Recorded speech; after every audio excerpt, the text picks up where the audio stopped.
First of all, my kids say I have a story to tell. I'm not sure if I do or not. But anyway, I guess I am unique because everyone else is. But I ended up in Indiana. I was born in North Carolina in a little crossroads called Pekin. Not Pekin, China. This is Pekin, North Carolina.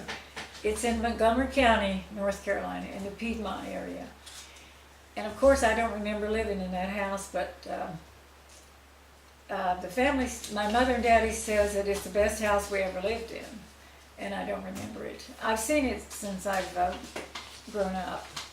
It looked like a pretty nice house. It had lots of things going for it that we didn't enjoy when I was growing up. After that, my first memory, I guess, I don't remember too much of my childhood in Piedmont, North Carolina, because my daddy was a sawyer in a sawmill, and he got an awful. Well, first of all, my daddy and mother got married in 1930, and actually there was no jobs. It was Depression years, and he worked for other farmers. He always wanted to be a farmer, but he worked and helped thresh with a traveling outfit that would thresh wheat. And he didn't make too much money doing that. We were very poor. And so they got married in 1930. They got married in January of 1930. Actually, they ran off and got married in South Carolina. They were too young. My mother was 14. My daddy was 17. And they ran away with my mother's sister and her future husband, and they got married in South Carolina, where you didn't have to have a permission from your parents. And so they came back and lived on a tenant farm, and my daddy farmed. And then they got married in 1930, and in February of 1931 they had their first child.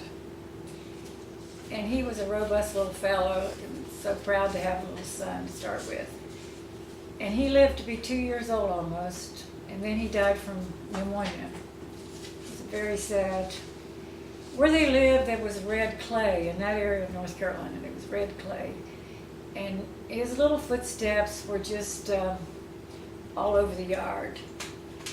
And it's always a sad thing when they tell it, because he died from pneumonia.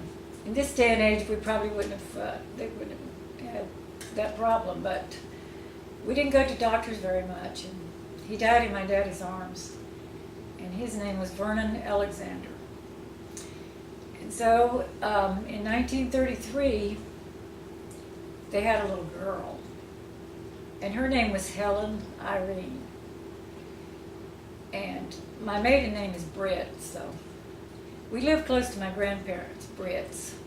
But Helen Irene was born early.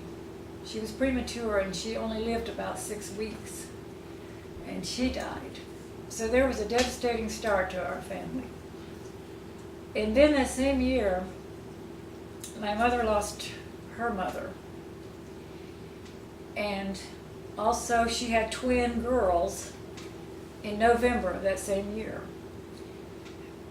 It's like a miracle happened. Anyway, there's a happy ending to every story. The preacher came. These are very devout Christian people. The preacher came and prayed that after this loss of 2 children, that this vacancy would be filled. And sure enough, God heard the prayers. And they were 2 beautiful baby girls that were very tiny, premature. Grandma Britt, she was kind of like a midwife and a doctor. She could cure anything. We didn't just go to doctors, and babies were usually born by midwives. Not that Grandma delivered these babies, but there was midwives, other midwives, usually black women. And so she nursed them, and they thought maybe they were so weak that they would not survive.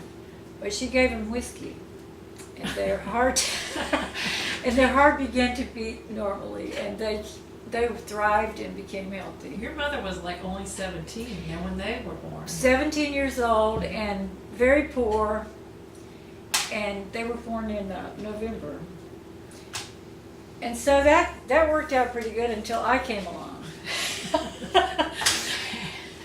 I came along in February of 1936. So there's not quite 3 years between me and the twins. In those days, they didn't have too many twins born like it is today, because today they can do all kinds of things to have multiple births.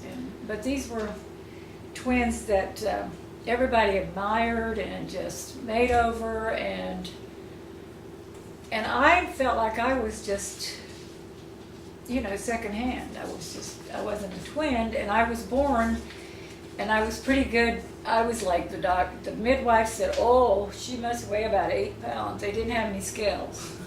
I was healthy and robust. And so I didn't require that much attention right off the bat.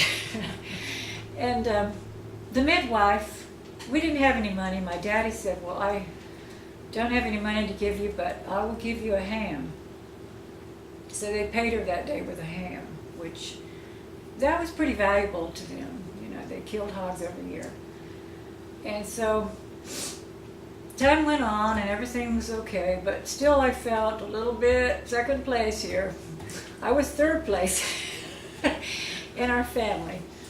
So we had other children. Ended up, Daddy wanted, of course he wanted a boy. The first one died, and it was 11 years, I think, before he got his boy.